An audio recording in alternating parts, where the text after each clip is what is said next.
All right, well, thank you very much, everyone, for attending. My name is Joe Bach, and I'm the president of the Rutgers Federalist Society. Our guest today is Heather McDonald. Heather McDonald is joining us from the Manhattan Institute in New York City, where she is a John M. Olin Fellow and a contributing editor of City Journal. Ms. McDonald has also received the 2005 Bradley Prize for Outstanding Intellectual Achievement.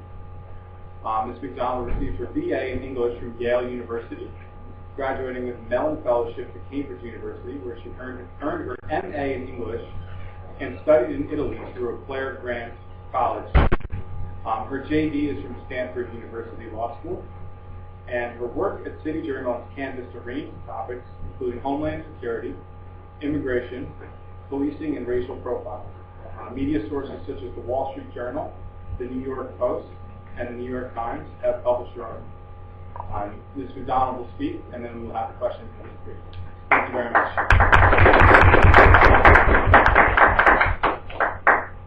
Thank you so much, Mr. Bach, and I'm delighted to be here at Rutgers. And this is a very good turnout for Federalist societies. I've seen a few, and they're not always as enthusiastic as this, so you've obviously got a great outreach and student body here that's interested in public affairs. So I appreciate the opportunity to speak to you today.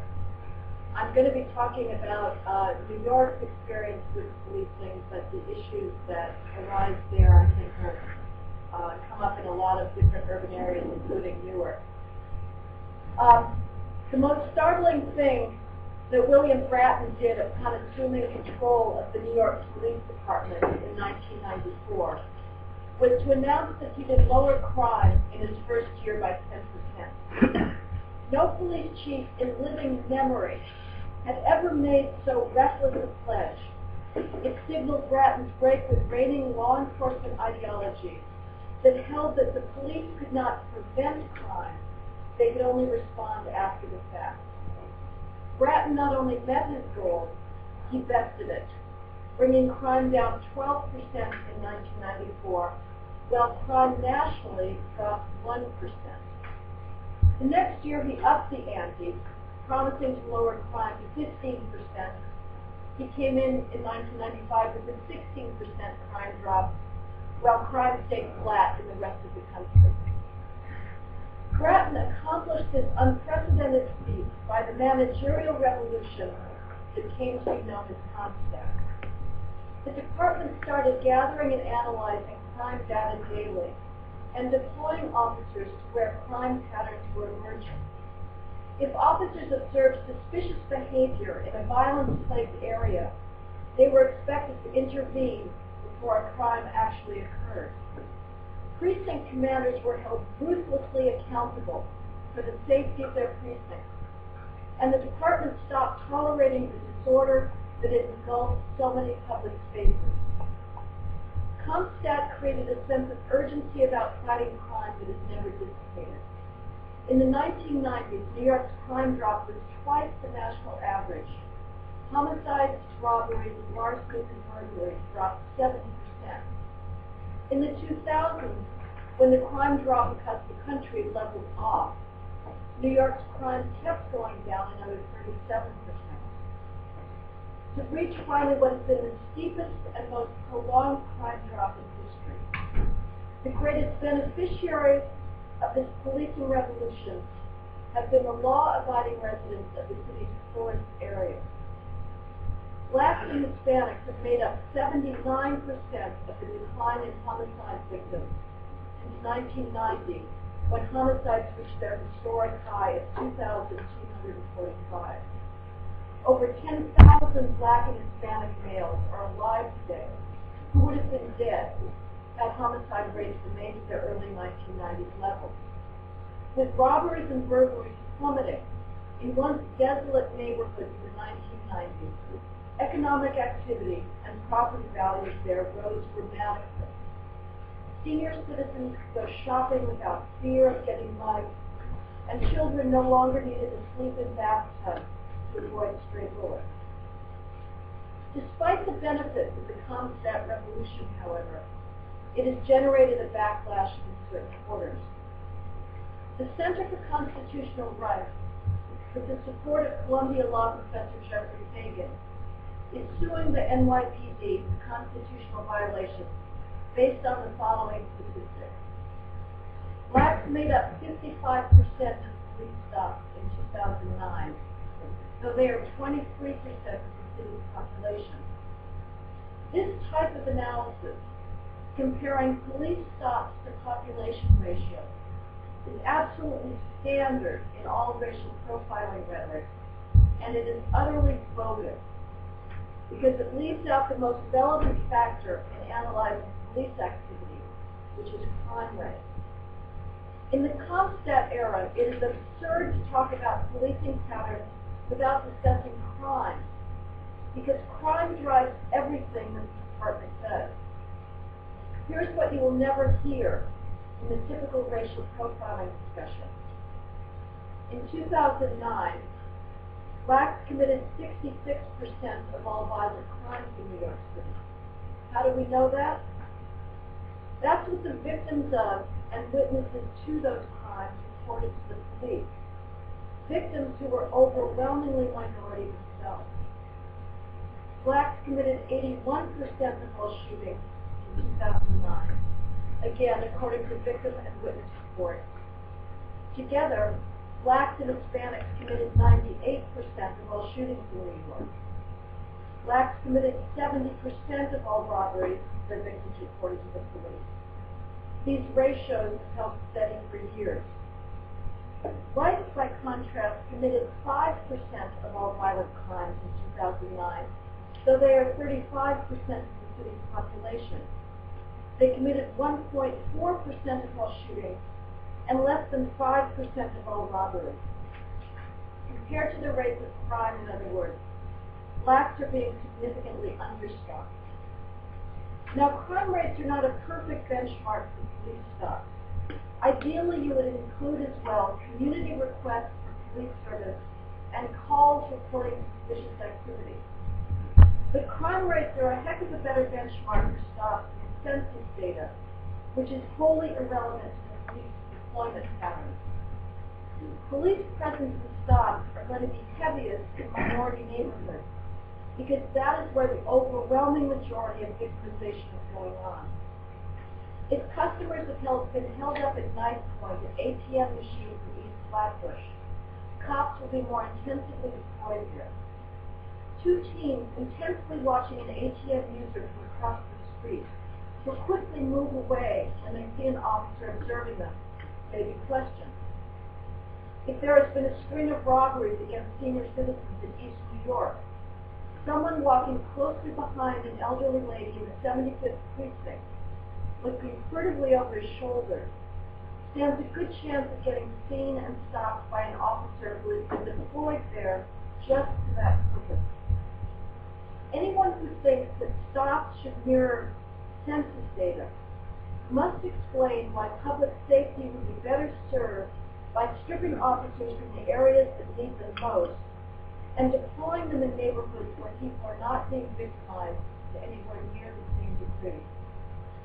Community demand for police attention is the other major factor driving deployment decision and tactics, one that is completely ignored by conventional racial profiling analysis. The New Republic's Jeffrey Rosen argues that broken windows policing discriminates against the poor. He has obviously never attended an inner-city police community meeting in his life. There are no fiercer proponents of public order and quality of life policing than law-abiding residents of poor neighborhoods. Go to any precinct meeting in Harlem or Central Brooklyn, and this is what you will hear. A, you want more cops. B, please get the dealers off the corner. You arrest them and they're back the next day. And C, please crack down on neighborhood disorder. A few years ago, I heard an elderly woman in the 28th precinct in Harlem tell the police, teenagers are hanging out in front of my building. Why can't you arrest them for loitering? The commander had to explain to her that loitering laws have been sharply circumscribed by the court.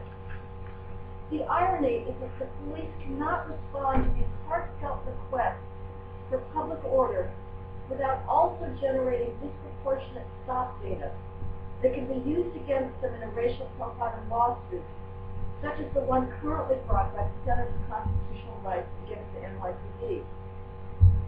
The other charge against proactive policing concerns the absolute number of stops occurred. In 2010, the NYPD conducted 600,000 stops. This number is presented as prima facie evidence of an out-of-control department. Perhaps it is, but I'd like to know what the critics think that the proper number of stops is and what formula they used to arrive at that number. In 2010, the department made over 400,000 arrests and issued 2.5 million summonses.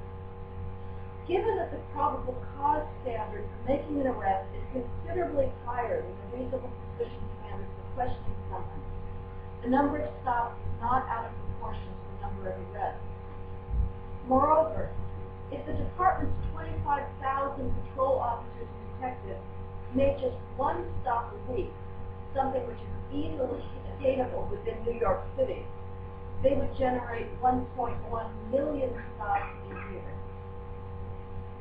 Critics also charge that the percentage of stops that conclude with an arrest or summons, 13%, shows that the NYPD is abusing its authority. This criticism misunderstands the purpose and evidentiary basis of the stop. But in any case, I would once again like to know what the critics think a proper stop to a race ratio should be. Moreover, it is not true, as the New York Times columnist Bob Herbert asserts, that just because a stop does not result in an arrest, that the person stopped is necessarily, quote, totally innocent. Someone stopped in a high-crime area because he appears to be casing a location or victim, or acting as a lookout, could well have been engaged in that activity, but there will be no evidence of casing on which to base an arrest. Nevertheless, that stop will likely have prevented a crime by alerting the participant that the police are onto him. The fact that no drugs or guns were found on someone engaged in the familiar choreography of drug dealing does not mean that he was not acting as a runner or a lookout. But even if a person's stop is totally innocent, it does not follow that the stop was not legally justified or that it was not part of sound public policy to deter crime, however frustrating and humiliating it may be to the person's stop. Officers need to do a far better job courteously explaining to people why they were stopped if their suspicions prove unfounded. Occasionally accosting innocent people is a real cost of proactive policing. Whether it outweighs the benefits of lowered victimization in high-crime areas is obviously a decision society needs to make on an ongoing basis. Finally, according to data posted by the Center for Constitutional Rights on its website as part of its lawsuit against the NYPD, an identical ratio of stops of whites, blacks, and Hispanics results in arrests and recover weapons. The center argues that this data is further proof of racial profiling, but I'm puzzled by these claims. Analysis of hit and arrest rates is complex, but that fact that they are identical across different racial groups suggests that the police are using an identical quantum of reasonable suspicion in making a stop. No other public policy change of the last quarter century has had as positive an impact on the well-being of the citizen's poor as CompStat policing. The New York Police Commissioner, Ray Kelly, is undoubtedly pressing the department hard to keep crime going down, and stops are going up year by year. They're kind of being sort of legends of changing their policing activity. But there's no sign yet of diminishing returns. In 2009, the recession notwithstanding, homicides dropped another 19% and overall crime dropped 10%. Perhaps some would argue that crime is low enough already, and it's time to back off of proactive policing. In 2009, in the 75th precinct of East New York, there were 24 murders and 678 robberies. Is that good enough? Well, maybe so. After all, those represented a 78% drop in murders and an 80% drop in robberies 1990s. But try telling those victims and their families in East New York that the crime rate is low enough already. For 2 decades now, we have been having the wrong conversation about crime and policing. We have been focusing exclusively on alleged police bias in order to avoid talking about a far more pressing problem, elevated rates of black crime. Not only do blacks in New York commit 66% more violent crime, well above their population and their stock rate, but nationally, black males between the ages of 15 and 24 are 10 times more likely to stock homicides than whites and Hispanics of those same ages combined. It is those disparities that we should be worrying most about. And in the meantime, the evidence is clear. CompStat policing is the greatest urban renovation program that the government has ever devised. Thank you for your attention and we have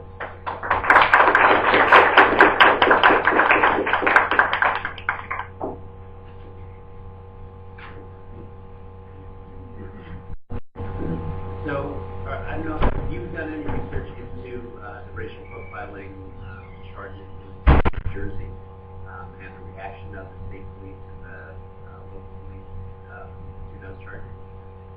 Well, yeah, in the 1990s, the New Jersey state police were accused of profiling on highways, New Jersey turnpike.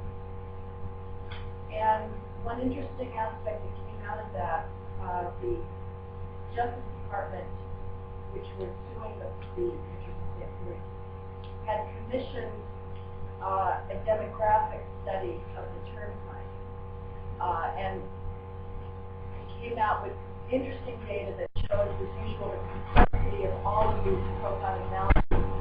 The turnpike demographics change radically over the course of the day and over the week. And the federal government then asked the same statistical analysis firm to do a study of speeding on the turnpike. Because one of the charges against the police was that they were pulling blacks over for speeding at a higher rate than they were pulling white drivers over. And it was assumed, again, the only benchmark that was being used was population data on the turnpike. Even then, when you took into account nighttime driving, the disparities weren't that high. So this same firm did a speeding study, and it was one of the most sophisticated studies ever done. It had 30,000 data points of drivers, and they took photos of drivers and then compared it to radar gun documentation of whether the drivers were speeding. Each photo was shown a panel of 3 different people who had to decide on the rate by 2 to 1, and they replicated their results with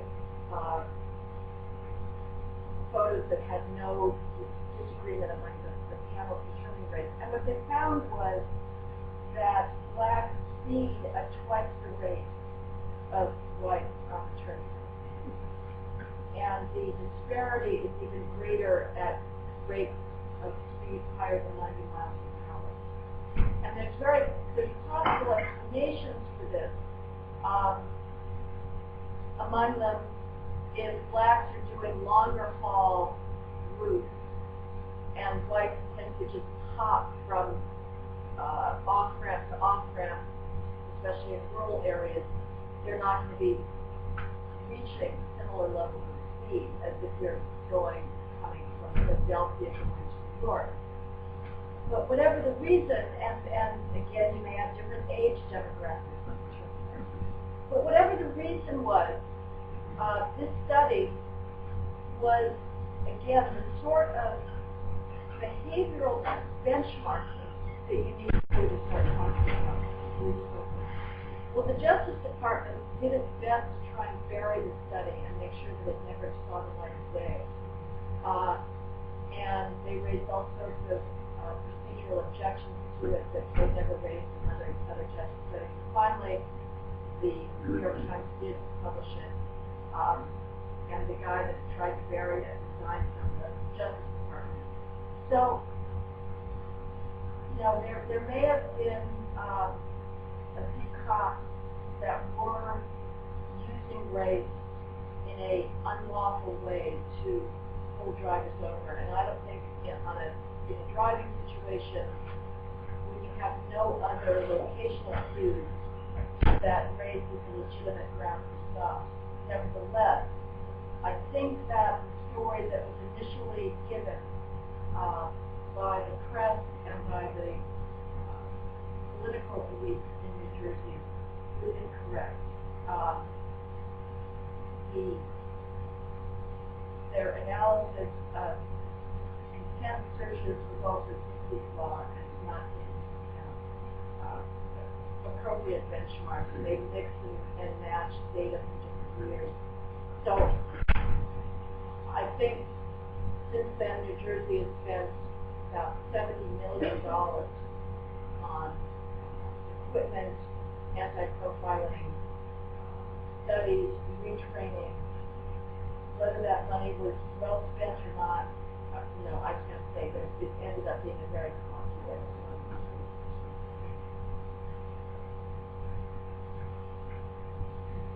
I have a question. The title of the talk is our talk for carefully reducing crime, and the compelling statistics you cited to me strike me as a classic example of what good policing is: engaging with the community and responding to community needs.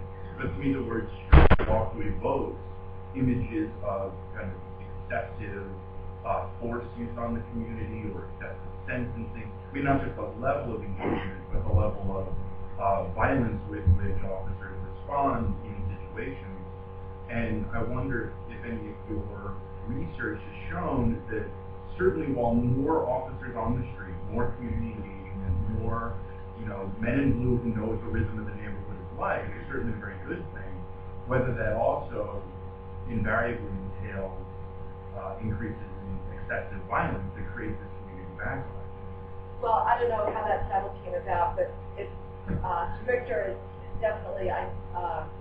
We don't mean to convey the excessive use of force, and in fact, New York policing, their use of force is at its lowest point in history.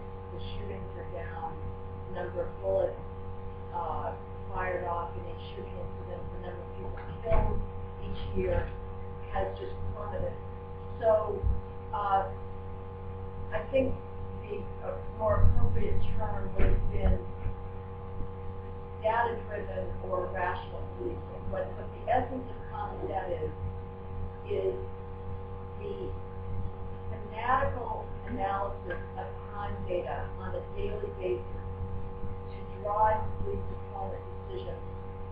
The key is trying to determine what constitutes a crime pattern. The police want to put their resources on patterns because that's where they get the biggest bang for their buck. If you can stop, if there's one guy that's committing robberies in Bushwick, and you can get him off the street, you've got a very big return on that. So the constant and ever more sophisticated analysis of data is one key. The other key is accountability. When Bratton took over, he promoted a bunch of hard-charging cops and NYPD who had sort of looked for years upon the department with frustration, feeling that it did not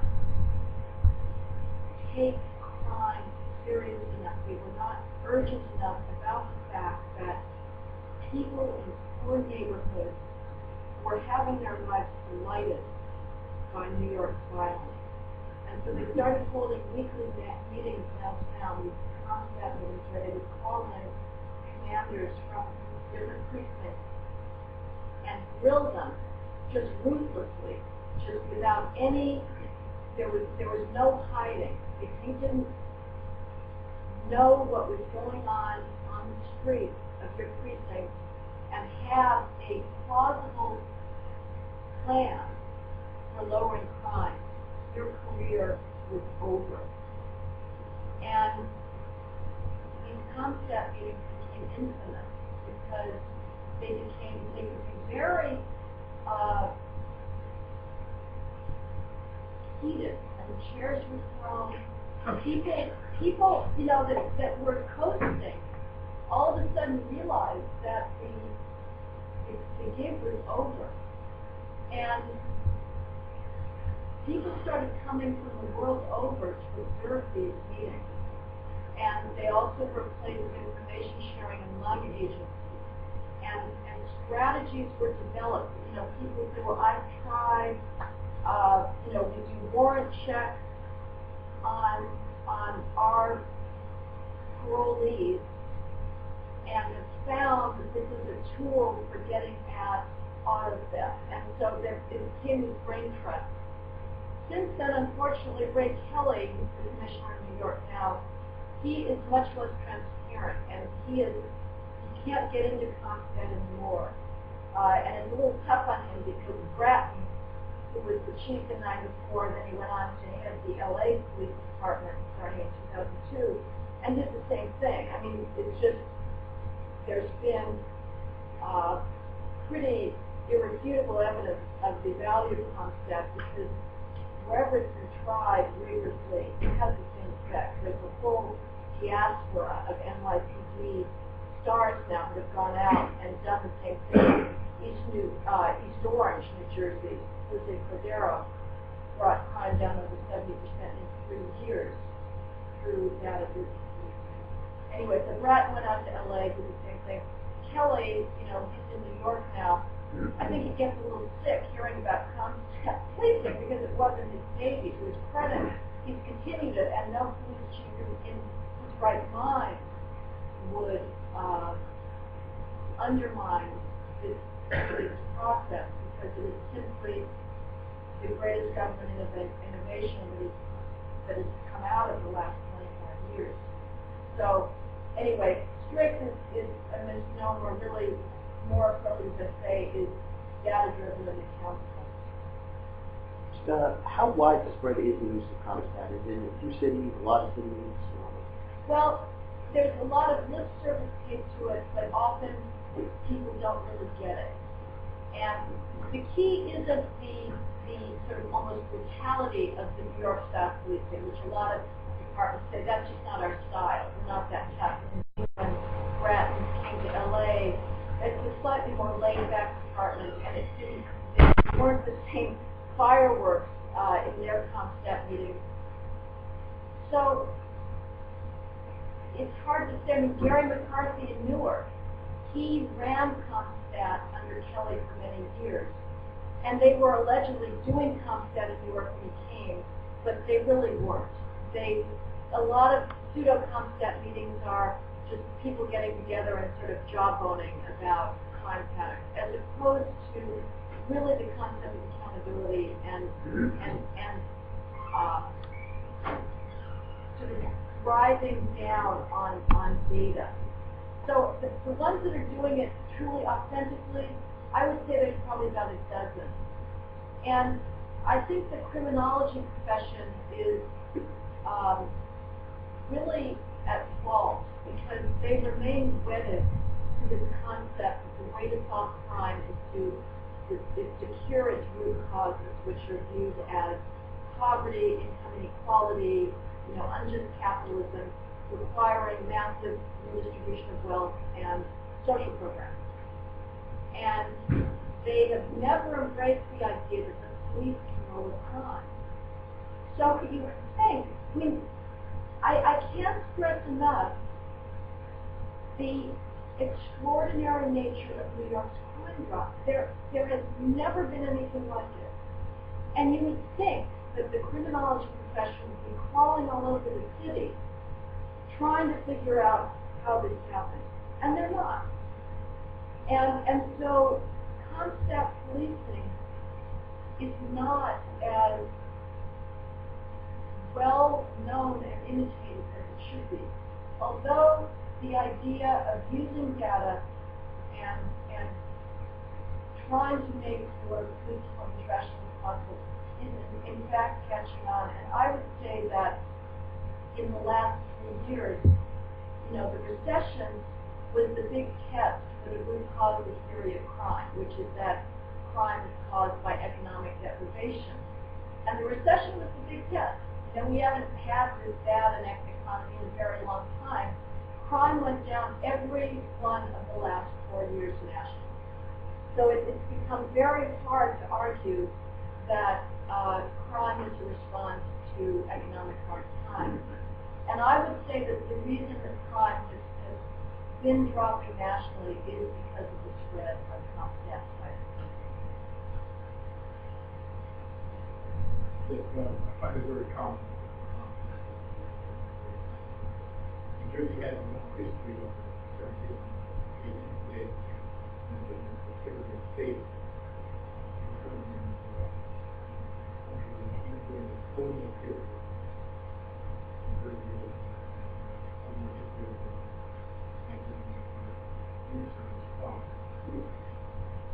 So my question is,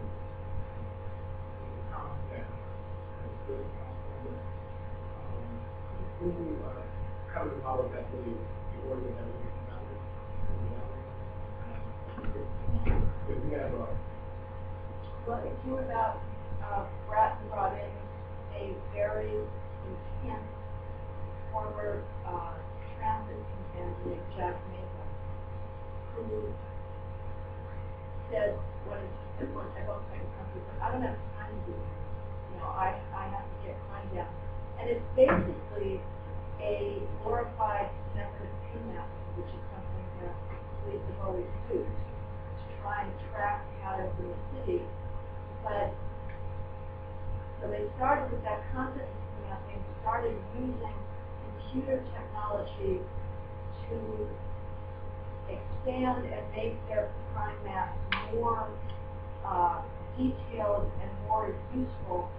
But again, the other component of it is this idea of calling in precinct commanders and saying, tell us what's going on.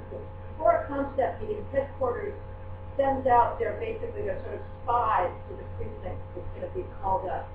And the headquarters cops learn everything they can about what's going on in that precinct. And if they know more than the precinct commander, and if the precinct commander cannot tell them about every shooting and every robbery and what he plans to do, again, he's out of there. So it evolved out of the sense that New York was out of control. Again, the homicide rate, over 2,000 homicides in 1 year. That's sort of Iraq now. So that's how it evolved. I'd like to expand more on this kidnapping of the crime. To me, that really means that the racial profiling is actually out. The majority of kidnapping is actually highlighting areas where there is high crime. Is there any way that these cops are not going to be able to racial profiling with make problems? So they're not racially profiling, they're not. A ComStat says nothing about race. If you go to a ComStat meeting, nobody talks about, well, this is a black neighborhood or this is a white neighborhood. All they care about is crime. So the police are being sent to East New York because that's where the highest crime is. So it has to be inherently or implicitly about race. No, it's about crime. It's all about crime. It's about, and it's nothing to do, if crime, let me give you some numbers. That's what ComStat is about numbers, but he said 80% of blacks are inherently going to be committing violent crime. So it would be not inherently, it's the fact. Well, if that's the fact, that means that they're going to black areas. That has to be the threshold. They're going to high crime areas. That happens to be black. Right. So that's where I'm trying to get this conversation going. So if it's black areas, that means that they're actually going about starting to find all the time with black males. Based on sex.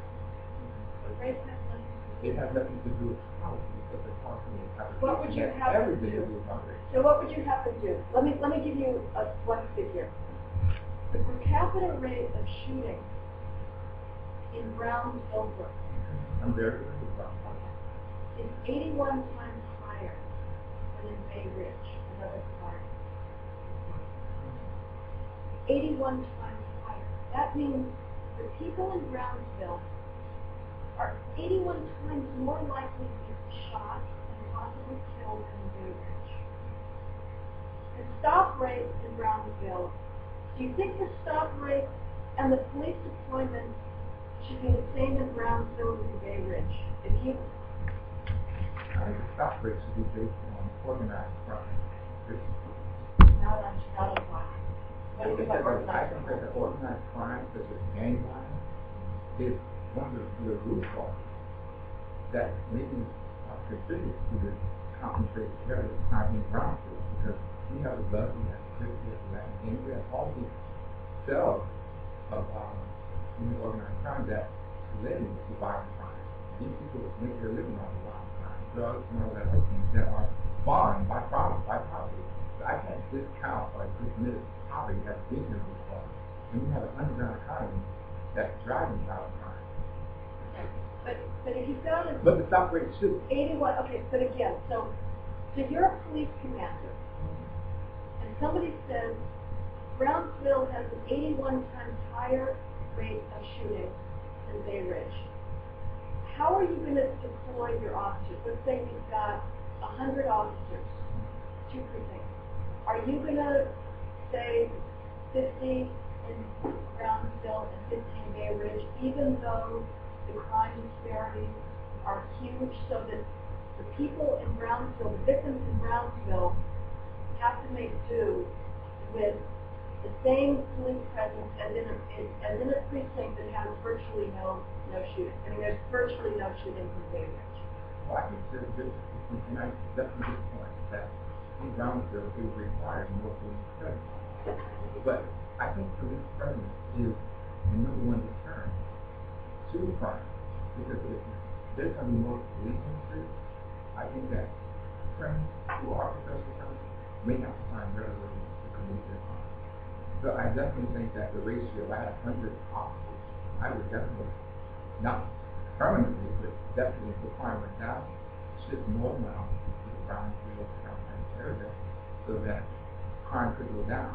But I definitely think that we have a majority of white officers that are interacting with people who are in the community, and these officers don't know the community. It tends to make stops that may even lend themselves to violence. Because when you have someone on a force that has a gun that's not familiar with a community or a neighborhood, it tends to create situations where it could have a violence with cops. So I just think that CompStat, I think that it's a great initiative for us to be temporary, but to have a long-standing, perpetual CompStat type police force, to me, create racial profiling and legislation. Well, CompStat, there's nothing long-standing. It deploys officers where crime is highest. So if Brownsville suddenly got rid of its gangs, it wouldn't have a police presence there. The reason, and if you go into police community meetings there in high-crime neighborhoods, what you're going to hear is we want more police. We want the dealers off the corners. We want the gangs off the corners. So the police are responding both to victimization reports and to community response. So to have some kind of, to have police deployment match census data rather than crime, you're going to have to ignore the people who show up and ask the police for greater protection. And I just can't stress enough, it has nothing to do with race. I can't like that. But I can't. Because you actually think has that something to do with CompStat, race. somehow the subtext is that let's send officers into black neighborhoods? Brownsville is a slum. Let's be real. It's behavioral. It's a behavioral. So you think that they should not have officers I'm not saying in high crime neighborhoods because those neighborhoods tend to be black? No. Usually the solution is to That's not lower what I'm saying. crime in black neighborhoods. If you don't want the cops in your neighborhood, That's not what I'm saying. I'm saying that CompStat inherently is a violation. And if you can admit that, I can do it. but you haven't made an argument why it is. The argument Because is- I can tell you it is based exclusively on crime reports, and it doesn't. Crime reports written by white officers. No, crime reports that are made by victims and witnesses to crime. And that may be true. But when you have officers that are not educated about a neighborhood, and they can commission to be in this area, then they already have probable cause of happening. That has nothing to do with concept, though. Now you're arguing that the NYPD is not racially representative. In fact, it's got a huge number of minority officers. So that has nothing to do So when you with have a concept. you have a Concept is thin simply map. a process of utilizing police resources in the most rational method as possible in order to protect people in all parts of the city. You know, the big racial rap against the police decades ago was that they ignored crime in poor minority neighborhoods because they didn't think that those residents had the same value as people on Park Avenue. CompStat does not allow that to happen. You go to CompStat meetings, all you see is hotspots, crime hotspots.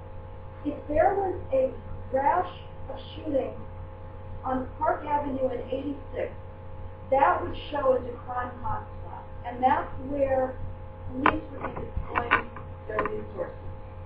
So race does not come into the analysis. Once officers are there, and they have a program now called impact zones, where they take rookie cops and they put them in the 13 or so highest crime neighborhoods. It's giving you that cop on the beat coverage that you're talking about. Once there, officers are making stops.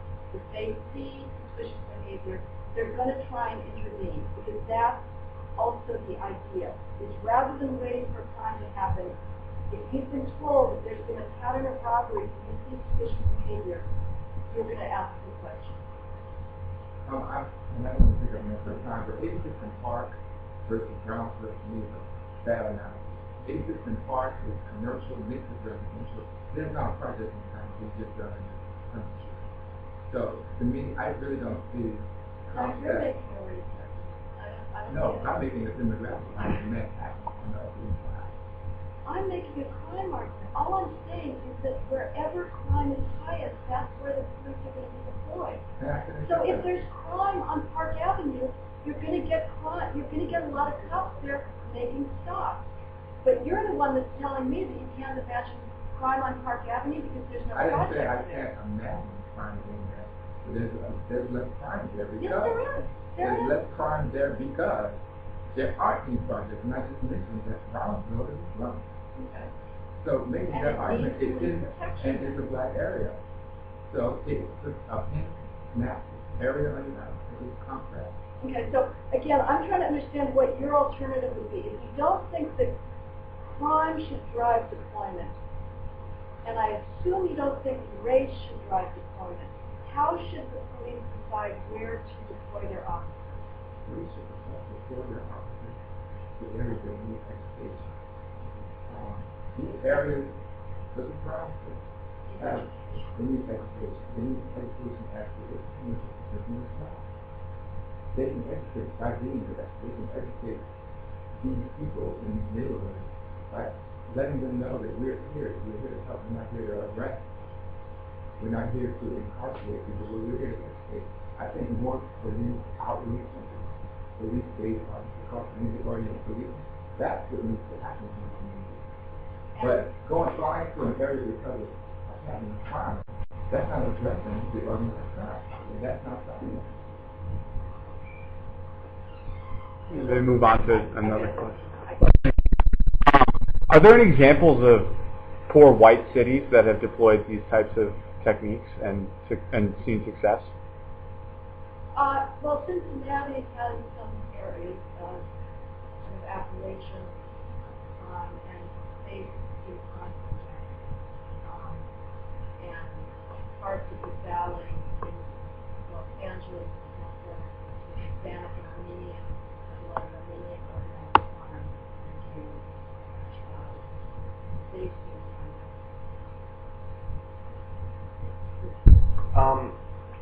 So with the statistics, it's just the crime reports that get compilated, not stopped. Then how does the system address chasing its own tail? Well, if you, all right, say you have like 80 cops in one area, of course they're going to make more stops in that area. But then if that data is fed back into the system, like the system would just start chasing its tail because how does it stop the feedback loop? Crime reports are reports made by victims of crime or witnesses of crime. That's in one box, which is only the crime. And then when officers make a stop, they fill out a form that's called a 250 that lists why they made the stop, circumstances, the location. So those are the stops. So they're separate categories. Wait, no, that's what I'm saying. So I'm saying, is it the victim reports that get into the system and that's where they deploy the officers, or is it both? Because if they're also counting the, you see what I'm saying? If they're also counting the stops, it just creates a feedback loop. Well, the deployment decisions are based on crime. So the victim reports, not the police contact stops. Right. Okay. If I could, two questions. One, I think is quick. What percentage flow are we talking about? Like how much additional manpower would a precinct get if they have to limit crime? So is it the manpower that's driving it, or is it the focus on the management to say, what are you going to do to get the crime? Well, you know, one thing that New York Police Department has, that no other department has, is just sheer bulk. It's just huge compared to other departments. But they're down 5,000 cops from their high of 2,000. So now they're about 35,000. They were about 40,000 13. That's still per capita very high. But they're feeling strapped, and so what they do is this impact zone program that I just mentioned. If they have a new graduating class of rookie cops, ordinarily they would have distributed them proportionally throughout the city's 75 precincts, and so they all just get sucked into, you know, based on population data, not crime. Instead, now what they do is they take the rookies and they put them in these high crime impact zones.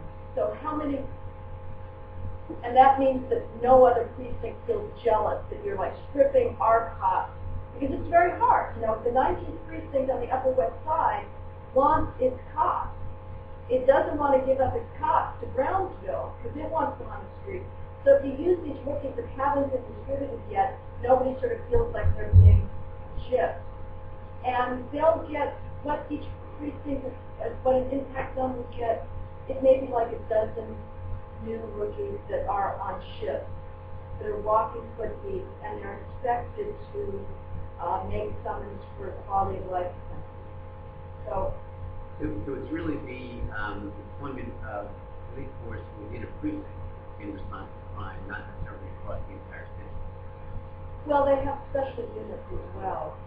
You know, narcotics forces typically deployed, but yeah, it's partly within a precinct, but also whenever a given person gets out. And the impact does allow them to have additional. Okay, and then my second question, which is somewhat related, but a little bit out of left field, and maybe not sure you have I apologize, but so if the concept that holding managers to account, that you've got these resources and you've got a problem happening in your area of responsibility, and we want to know what your plan is to get it down, and we're going to hold you accountable to do that. Anybody thought using that same approach with respect to a broader range of social services? Oh, absolutely. And has there been efforts to go along with that? Yeah, in Baltimore, Martin O'Malley, now the governor of Maryland, used CompStat in a number of city services. And under Mayor Giuliani in New York, which is Giuliani was mayor in the 90s when Bratton started, they've done it in welfare organizations to try and measure outcomes and make sure that people in welfare offices are actually getting welfare applicants into jobs, making sure that they're able to connect with training services, whatever. So yeah, it's an idea that has been taken up in other agencies and with very good results. So the Eastern District in Brooklyn, the federal district, U.S. Attorney's District, they moved CompStat for their probation caseload, and they hold the probation officers accountable and check on a sort of a weekly basis. Again, are they getting the probationers into jobs? Are they making sure that they are coming in for their checks? And they've had a very good rate of lowering recidivism. So it really is I think it's a Kennedy School Innovation in Government Award. It's really Bratton that studied at the Kennedy School of Management Techniques, so it was quite a great thing.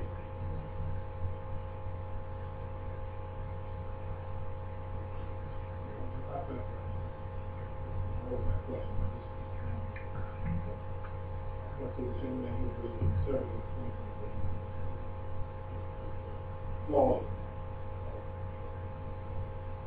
And one of my favorite professors was Corner of West.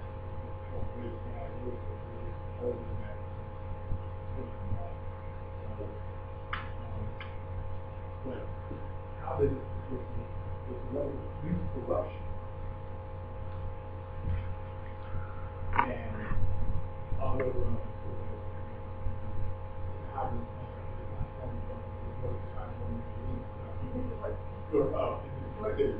Newark, for the global papers and graduating class. And I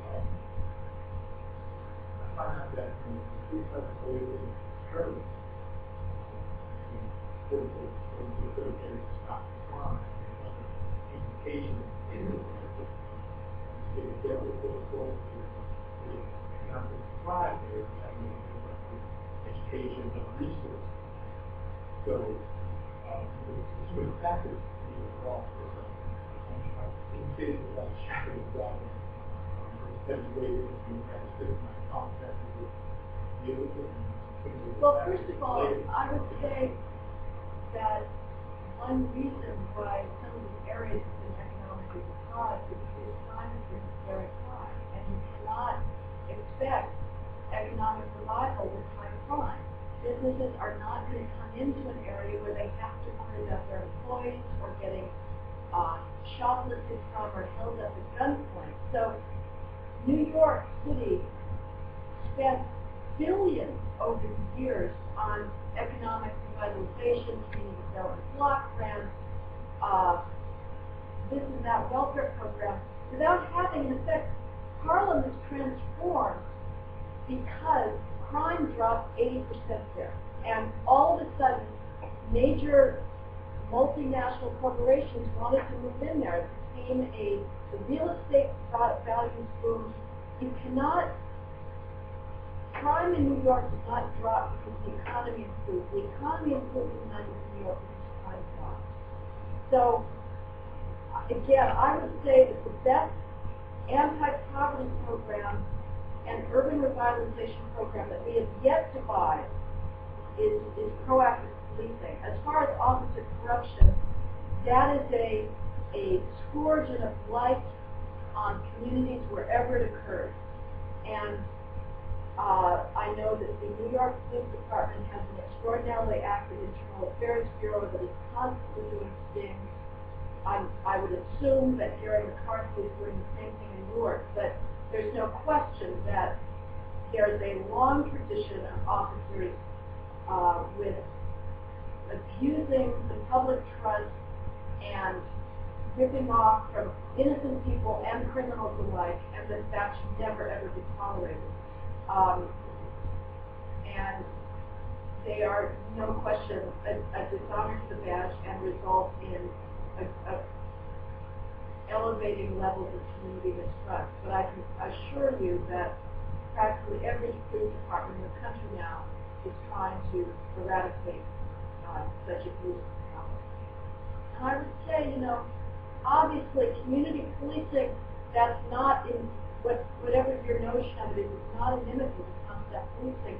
There's always more room for officers to act courteously. They should always explain when they make a stop, why they've made a stop. Sometimes they feel rushed and they develop street-hardened habits and they don't treat people with the respect they deserve. And I would say rather than changing concept policing, which I think would be an enormous mistake, and if crime starts going back up in New York City, you can kiss the economic recovery goodbye. We should work ceaselessly on officer comportment and demeanor. And that aspect of community policing, of course, is absolutely appropriate. But I would also say that one reason I've spent time in the police academy, and the young people there are motivated by the desire to help people. And they're not there because they want to exercise excessive force, but they get, being a police officer is not an easy thing. The hostility that they get and the ganging up on develop in people a street-hardened attitude. Is this ideal? Is this excusable? No. But it is a two-way street out there. And I think that there is a responsibility on citizens' part as well to treat officers with respect, and that's not often the case. So I think maybe you can correct that. Okay. If you don't mind. I don't know how long it is. Okay. I'm curious about proactive in relation to prosecution, of course, we have law enforcement and criminal prosecution. Now, as this proactive approach along the content, how that affected the prosecution stage? Well, the arrests, of course, are based on probable cause, the stops are reasonable suspicion. And I'm not aware of any greater rate of prosecutors rejecting cases that are brought in New York. I've just never heard anything to that effect. So I think that they're making strong arrests and they're holding them in court. The prison population in New York State is dropping. And I think that what's going on is crime is being deterred. People are not carrying guns to the same extent. There was just a bunch of gang arrests that were made in New York City, and it was said that the guys were having girls carry their guns because they did a less chance of being stopped. They're not hanging out in the same gang territory. So, I think especially with guns, they stopped carrying because they knew that they stood a greater chance of getting stopped if they were hanging out on the corner. So there's been a lot of deterrence going on. But the arrests, I think, are standing out. Well, thank you very much, Mr. McDonald.